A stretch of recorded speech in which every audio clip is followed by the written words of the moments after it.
L'un des principaux points de cette réforme concerne le compte personnel de formation que chaque actif peut créer pour se former. Totalement modifié, il sera désormais comptabilisé en euros et plus en heures. Chaque salarié en CDI bénéficiera ainsi d'un crédit de 500 € par an sur son compte formation. Les euros sont beaucoup plus concrets et lisibles pour chacun et permettent toute forme de formation. Les euros aussi sont beaucoup plus justes. Il y a un vrai sujet de redistribution.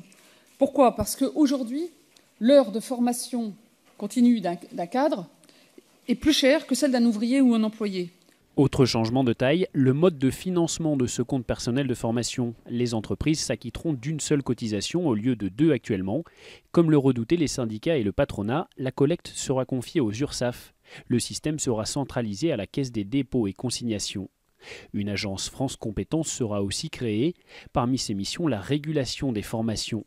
Mais pour Muriel Pénicaud, il n'y a pas de reprise en main de la part du gouvernement. Ce n'est pas une reprise en main, c'est une simplification administrative. On ne reprend pas en main parce que les opérateurs de compétences ils vont bien être paritaires.